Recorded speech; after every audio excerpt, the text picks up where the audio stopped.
आज की प्रेस वार्ता का जो एजेंडा है वो यही है कि जिस प्रकार से आई विश्वनाराम की हत्या हुई उसको लेकर के लगातार 4 दिन धरना चला और धरने के बाद में पूरी जो संघर्ष समिति बनाई गई थी समाज के द्वारा, सर्व समाज के द्वारा, पूरे बड़ौदा और बड़ौदा जिले के सभी लोगों ने मिलकर के जो संघर्ष समिति बनाई थी, उस संघर्ष समिति के वार्ता के बाद में सहमति बनने के बाद में जो धरना उठाया गया और उस धरना उठाने के बाद में कुछ लोगों द्वारा कुछ कंफ्यूजन क्रिएट किया गया।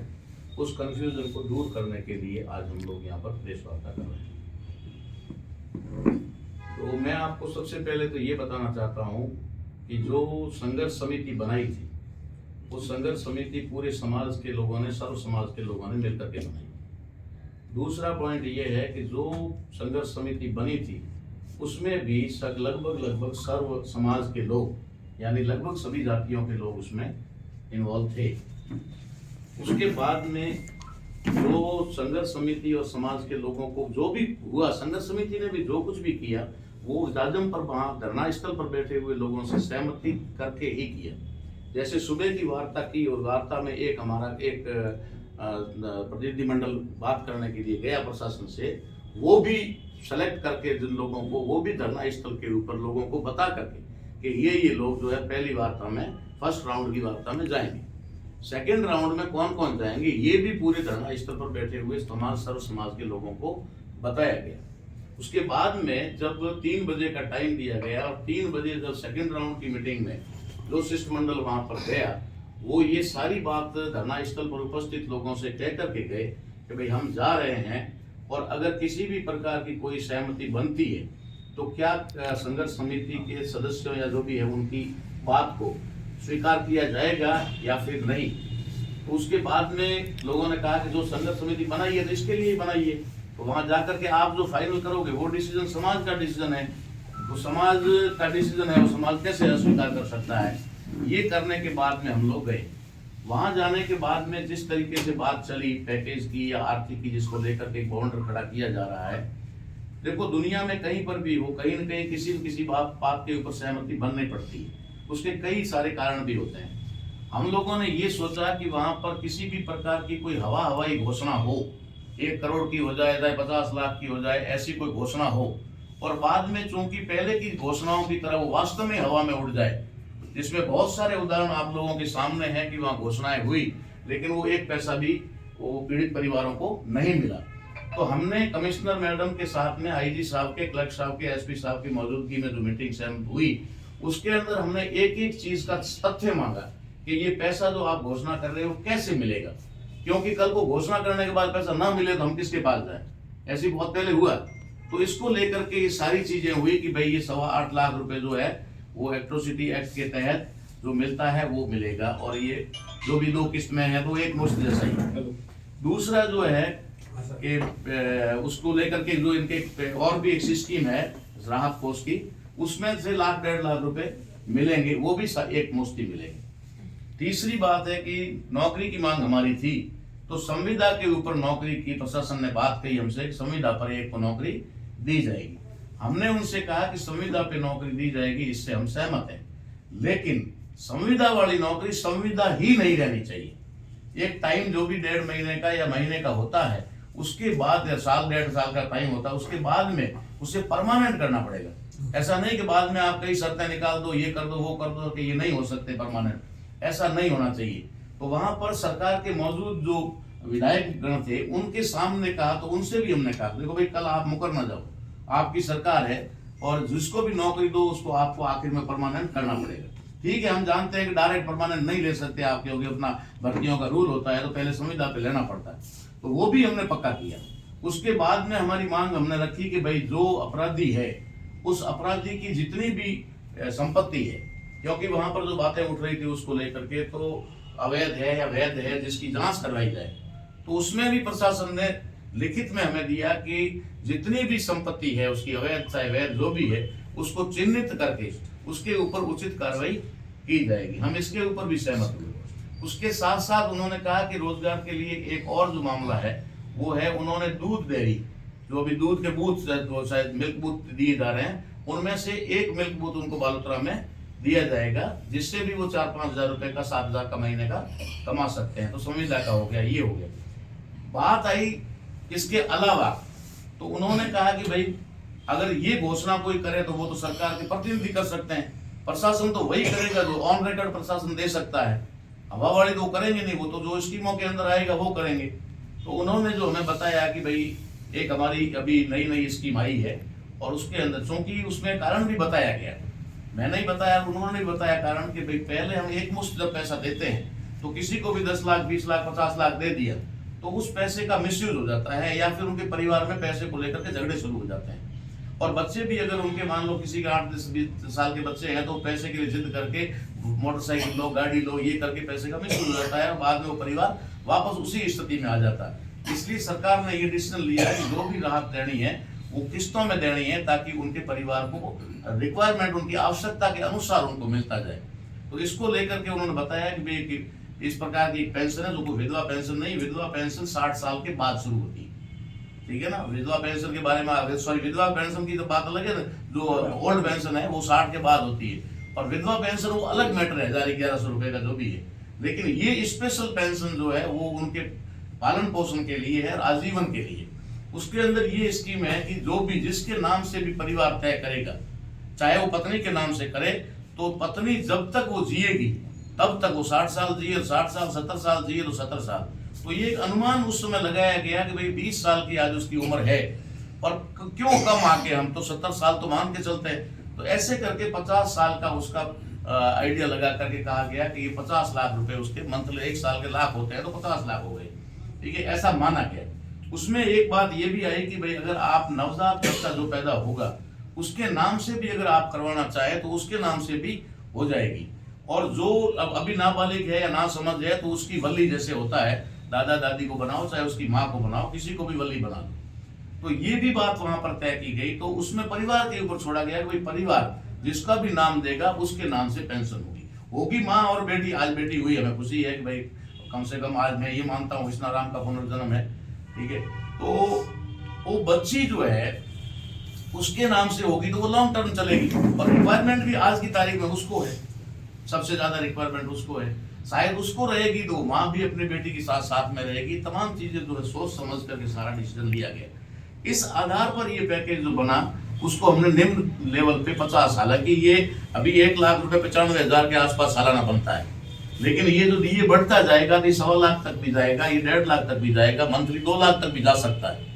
लेकिन हमने उसको आज की रेट में माना कि भाई 1 लाख रुपया अगर मंथ सालाना होता है और 50 साल तक अगर वो महिला जिंदा रहती है, ठीक है ना, तो उसको 50 लाख का ये माना गया। ऐसे करके ये 60 लाख का एक पैकेज, जिसमें ऑर्डर में स्पष्ट लिखा है। हाँ, हो सकता है कि मुझसे वहां कहने में कोई भूल हो गई हो, क्योंकि मैं संघर्ष समिति का सदस्य नहीं हूँ, लेकिन संघर्ष समिति ने मेरे ऊपर जिम्मेदारी डाली कि आप इसकी जो है घोषणा करो, यहाँ ऐलान करो, जो भी वहां से आया है उसकी बात यहाँ आप रखो। तो मैंने बात रखी। तो हो सकता है मेरे कहने में कोई बात रह गई हो, मैं वो पेंशन वाला शब्द ना कह करके सीधा पैकेज वाला ही बोला। तो पैकेज के अंदर दोनों बातें लिखी, ऑब्लिक करके लिखी हुई है, जो ऑर्डर दिया गया है वहां से, उसमें कि एक मुश्त ऑब्लिक पेंशन। तो एक मुश्त में जो 8.25 लाख रुपए ये एक मुश्त में है, जो राहत कोष के 1.5 लाख रुपए वो भी एक मुश्त में है, और ये जो 12.5 लाख रुपया बाद में हमने विधायक महोदय से, सरकार से निवेदन करके कहा कि भाई कैसे भी करके इस परिवार को दो।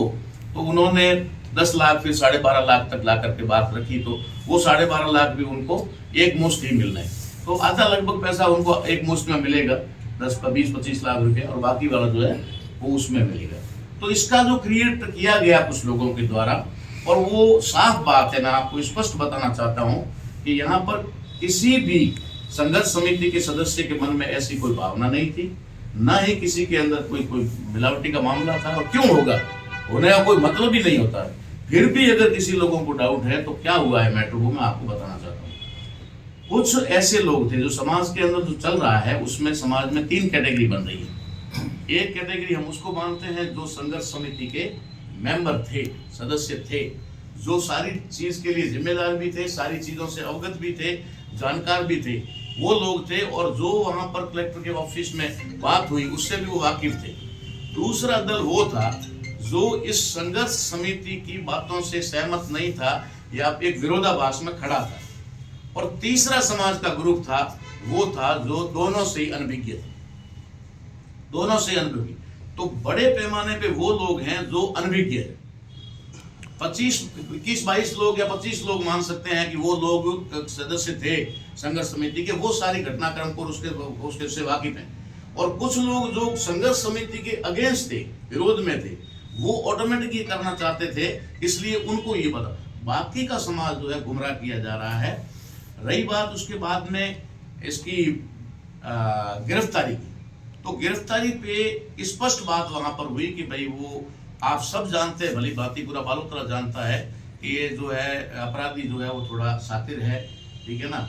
और इतना आसानी से अगर हाथ ना भी लगे, भाई दबे लगने को 10-24 घंटे में लग जाए, ठीक है, 1 घंटे में लग जाए, और हो सके कि अगर इसको 1 महीना भी लग जाए, तो क्या महीना 1 महीने तक क्या बॉडी लेकर हम बैठे रहेंगे, ठीक है ना। वो बॉडी के साथ भी अन्याय और परिवार के साथ भी अन्याय।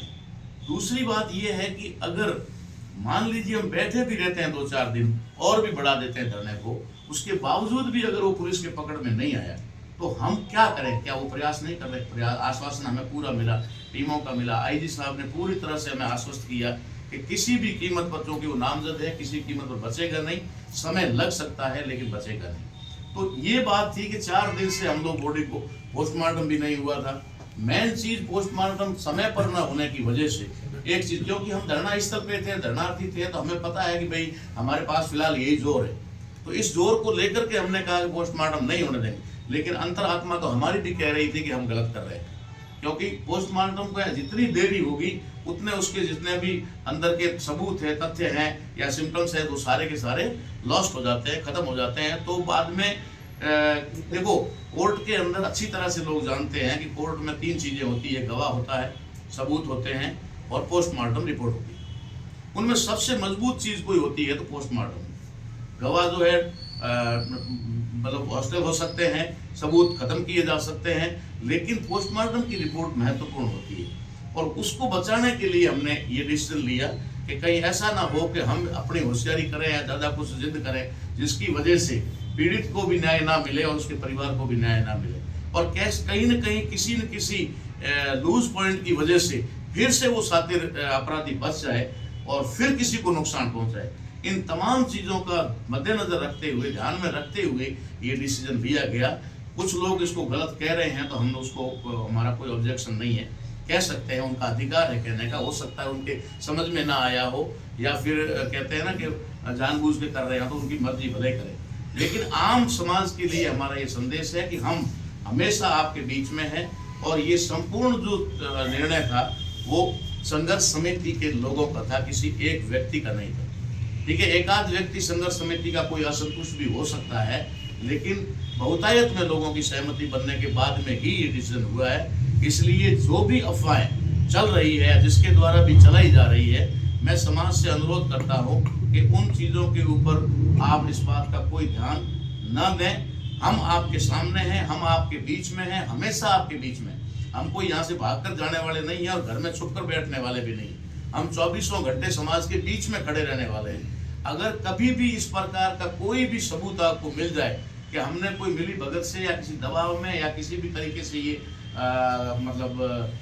डिसीजन लिया है, या परिवार को सहमत न करके, विश्वास में न लेकर के किया है, ये बात अगर कभी भी साबित हो जाए, तो हम समाज के गुनहगार हैं। समाज जो चाहे वो सजा दे सकता है। लेकिन कुछ देखो विरोधी, आप भी जानते हैं, मैं भी जानता हूँ, दुनिया के अंदर सिस्टम है कि अगर एक पड़ोसी का आपस में नहीं बनता है और एक का बच्चा अगर 90% लेके आता है, दूसरे वाला 70 पे अटक जाता है, तो क्या 90% वाले से वो खुश होगा?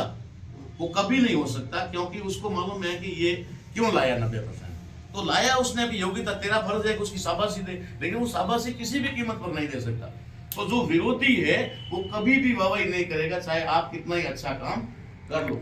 हम तो 72 लाख की बात कर रहे हैं, लेकिन जो नौकरी वगैरह सारा मिला करके तो 1-1.5 करोड़, 1.25 करोड़ से भी ज्यादा जाएगा। नौकरी वाला 3-4 करोड़ पे भी जा सकता है। तो हमसे जितना बन सका वो हमने किया। हमने कोई पहाड़ नहीं तोड़ा, हमने कोई एहसान किसी पे नहीं किया। हमने पूरी संघर्ष समिति ने एक राय होकर के इस परिवार को जितना कुछ हम कर सकते थे हमें भी मालूम था कि जिस तरीके से पुलिस का रवैया हम देख रहे थे उसके अनुसार हम पहले से ही मुकदमे झेल रहे, 3-3 मुकदमे हम पहले झेल रहे हैं, चौथे मुकदमे के लिए भी हम तैयार थे, लेकिन हमें पता था कि हम तो चौथा भी झेल लेंगे। लेकिन ऐसे भी बहुत सारे लोग हैं जो अगर इसमें फंस गए तो वो निकल नहीं पाएंगे। तो तमाम चीज़ों का ध्यान रखते हुए डिसीजन लिया गया है, किसी भी दबाव में उस पर नहीं लिया गया है, किसी क्या मिली भगत में ऐसा नहीं हुआ है। मैं यही इसके बारे में आप लोगों से निवेदन करना था, इसी के लिए मैंने ये प्रेस वार्ता आज रखी थी।